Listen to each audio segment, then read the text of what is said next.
Hello and welcome to a new video. This is your internet storyteller with a classic for tonight. Hoping it will help you sleep. From Andersen's Fairy Tales. Hansel and Gretel. Hard by a great forest dwelt a poor woodcutter with his wife and his 2 children. The boy was called Hansel and the girl Gretel. He had little to bite and to break, and once when great scarcity fell on the land, he could no longer procure daily bread. Now when he thought over this by night in his bed, and tossed about in his anxiety, he groaned and said to his wife, "What is to become of us? How are we to feed our poor children, when we no longer have anything even for ourselves?" "I'll tell you what, husband," answered the woman, "early tomorrow morning we will take the children out into the forest to where it is the thickest, there we will light a fire for them, and give each of them 1 piece of bread more, and then we will go to our work and leave them alone. They will not find the way home again, and we shall be rid of them." "No, wife," said the man, "I will not do that. How can I bear to leave my children alone in the forest? The wild animals would soon come and tear them to pieces." "Oh, thou fool," said she, "then we must all 4 die of hunger. Thou mayest as well plane the planks for our coffins," and she left him no peace until he consented. "But I feel very sorry for the poor children, all the same," said the man. The 2 children had also not been able to sleep for hunger, and had heard what their stepmother had said to their father. Gretel wept bitter tears, and said to Hansel, "Now all is over with us." "Be quiet, Gretel," said Hansel, "do not distress thyself, I will soon find a way to help us." And when the old folks had fallen asleep, he got up, put on his little coat, opened the door below, and crept outside. The moon shone brightly, and the white pebbles which lay in front of the house glittered like real silver pennies. Hansel stooped and put as many of them in the little pocket of his coat as he could possibly get in. Then he went back and said to Gretel, "Be comforted, dear little sister, and sleep in peace, God will not forsake us," and he lay down again in his bed. When day dawned, but before the sun had risen, the woman came and awoke the 2 children, saying, "Get up, you sluggard. We are going into the forest to fetch wood." She gave each a little piece of bread, and said, "There is something for your dinner, but do not eat it up before then, for you will get nothing else." Gretel took the bread under her apron, as Hansel had the stones in his pocket. Then they all set out together on the way to the forest. When they had walked a short time, Hansel stood still and peeped back at the house, and did so again and again.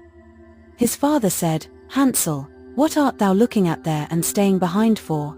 Mind what thou art about, and do not forget how to use thy legs." "Ah, father," said Hansel, "I am looking at my little white cat, which is sitting up on the roof, and wants to say goodbye to me." The wife said, "Fool, that is not thy little cat, that is the morning sun which is shining on the chimneys." Hansel, however, had not been looking back at the cat, but had been constantly throwing one of the white pebblestones out of his pocket on the road. When they had reached the middle of the forest, the father said, "Now, children, pile up some wood, and I will light a fire that you may not be cold." Hansel and Gretel gathered brushwood together, as high as a little hill. The brushwood was lighted, and when the flames were burning very high the woman said, "Now, children, lay yourselves down by the fire and rest, we will go into the forest and cut some wood. When we have done, we will come back and fetch you away." Hansel and Gretel sat by the fire, and when noon came, each ate a little piece of bread, and as they heard the strokes of the wood axe they believed that their father was near. It was, however, not the axe, it was a branch which he had fastened to a withered tree which the wind was blowing backwards and forwards. And as they had been sitting such a long time, their eyes shut with fatigue, and they fell fast asleep. When at last they awoke, it was already dark night. Gretel began to cry and said, "How are we to get out of the forest now?" But Hansel comforted her and said, "Just wait a little, until the moon has risen, and then we will soon find the way." And when the full moon had risen, Hansel took his little sister by the hand, and followed the pebbles which shone like newly coined silver pieces, and showed them the way. They walked the whole night long, and by break of day came once more to their father's house. They knocked at the door, and when the woman opened it and saw that it was Hansel and Gretel, she said, "You naughty children, why have you slept so long in the forest? We thought you were never coming back at all." The father, however, rejoiced, for it had cut him to the heart to leave them behind alone. Not long afterwards, there was once more great scarcity in all parts, and the children heard their mother saying at night to their father, everything is eaten again, we have 1/2 loaf left, and after that there is an end. The children must go, we will take them farther into the wood, so that they will not find their way out again. There is no other means of saving ourselves. The man's heart was heavy, and he thought it would be better for thee to share the last mouthful with thy children. The woman, however, would listen to nothing that he had to say, but scolded and reproached him. He who says A must say B, likewise, and as he had yielded the first time, he had to do so a second time also. The children were, however, still awake and had heard the conversation.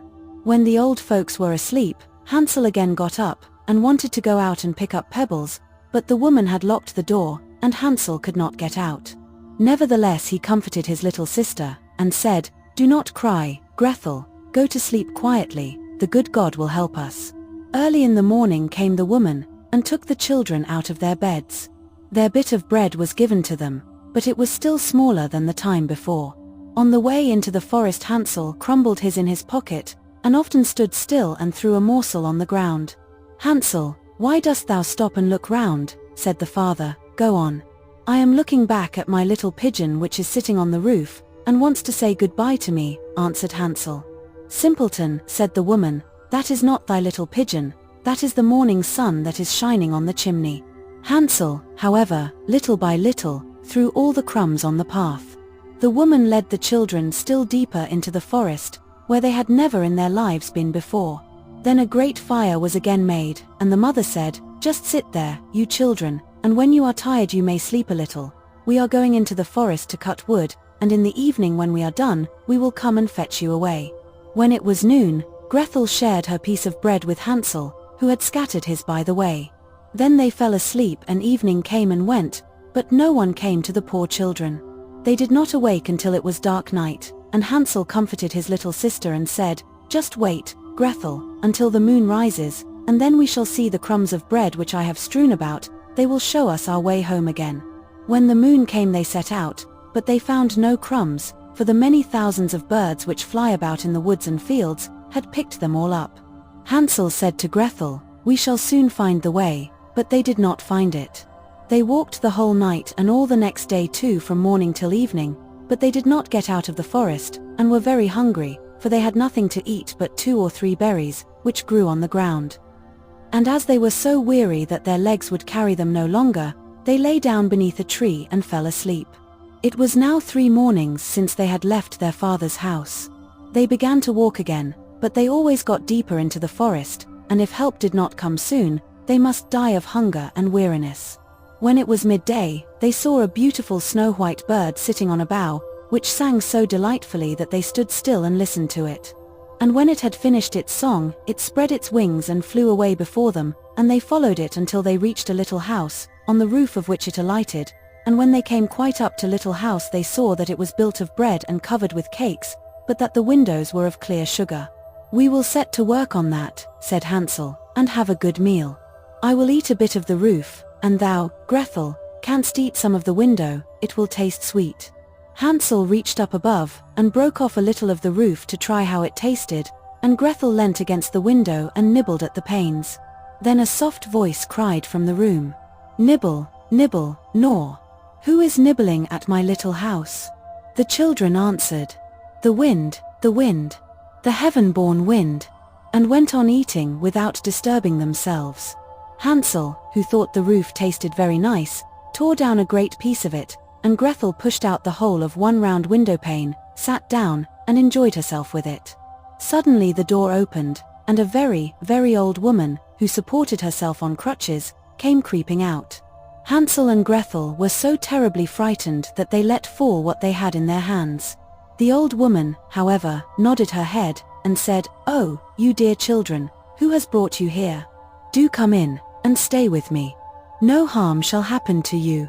She took them both by the hand, and led them into her little house. Then good food was set before them, milk and pancakes, with sugar, apples, and nuts. Afterwards 2 pretty little beds were covered with clean white linen, and Hansel and Gretel lay down in them, and thought they were in heaven. The old woman had only pretended to be so kind, she was in reality a wicked witch, who lay in wait for children, and had only built the little bread house in order to entice them there. When a child fell into her power, She killed it, cooked and ate it, and that was a feast day with her. Witches have red eyes, and cannot see far, but they have a keen scent like the beasts, and are aware when human beings draw near. When Hansel and Gretel came into her neighborhood, she laughed maliciously, and said mockingly, "I have them, they shall not escape me again."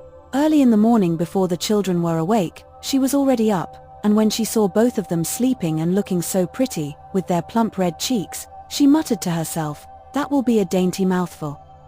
Then she seized Hansel with her shriveled hand, carried him into a little stable, and shut him in with a grated door. He might scream as he liked, that was of no use. Then she went to Gretel, shook her till she awoke, and cried, "Get up, lazy thing, fetch some water, and cook something good for thy brother, he is in the stable outside, and is to be made fat. When he is fat, I will eat him." Gretel began to weep bitterly, but it was all in vain, she was forced to do what the wicked witch ordered her. And now the best food was cooked for poor Hansel, but Gretel got nothing but crab shells. Every morning the woman crept to the little stable, and cried, "Hansel, stretch out thy finger that I may feel if thou wilt soon be fat." Hansel, however, stretched out a little bone to her, and the old woman, who had dim eyes, could not see it, and thought it was Hansel's finger, and was astonished that there was no way of fattening him. When 4 weeks had gone by, and Hansel still continued thin, she was seized with impatience and would not wait any longer. "Ola, Gretel," she cried to the girl, "be active, and bring some water. Let Hansel be fat or lean, tomorrow I will kill him, and cook him." Ah, how the poor little sister did lament when she had to fetch the water, and how her tears did flow down over her cheeks. "Dear God, do help us," she cried. "If the wild beasts in the forest had but devoured us, we should at any rate have died together." "Just keep thy noise to thyself," said the old woman, "all that won't help thee at all."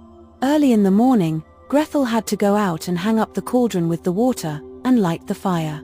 "We will bake first," said the old woman, "I have already heated the oven, and kneaded the dough." She pushed poor Gretel out to the oven, from which flames of fire were already darting. "Creep in," said the witch, "and see if it is properly heated, so that we can shut the bread in." And when once Gretel was inside, she intended to shut the oven and let her bake in it, and then she would eat her, too. But Gretel saw what she had in her mind, and said, "I do not know how I am to do it. How do you get in?" "Silly goose," said the old woman. "The door is big enough. Just look, I can get in myself," and she crept up and thrust her head into the oven. Then Gretel gave her a push that drove her far into it, and shut the iron door, and fastened the bolt. Oh! Then she began to howl quite horribly, but Gretel ran away, and the godless witch was miserably burnt to death. Gretel, however, ran like lightning to Hansel, opened his little stable, and cried, "Hansel, we are safe. The old witch is dead." Then Hansel sprang out like a bird from its cage when the door is opened for it. How they did rejoice and embrace each other, and dance about and kiss each other, and as they had no longer any need to fear her, they went into the witch's house, and in every corner there stood chests full of pearls and jewels. "These are far better than pebbles," said Hansel, and thrust into his pockets whatever could be got in, and Gretel said, "I, too, will take something home with me," and filled her pinafore full. "But now we will go away," said Hansel, "that we may get out of the witch's forest." When they had walked for 2 hours, they came to a great piece of water. "We cannot get over," said Hansel, "I see no footplank, and no bridge." "And no boat crosses either," answered Gretel, "but a white duck is swimming there. If I ask her, she will help us over." Then she cried, little duck, dost thou see? Hansel and Gretel are waiting for thee. There's never a plank or bridge in sight. Take us across on thy back so white." The duck came to them, and Hansel seated himself on its back, and told his sister to sit by him. "No," replied Gretel, "that will be too heavy for the little duck. She shall take us across, one after the other."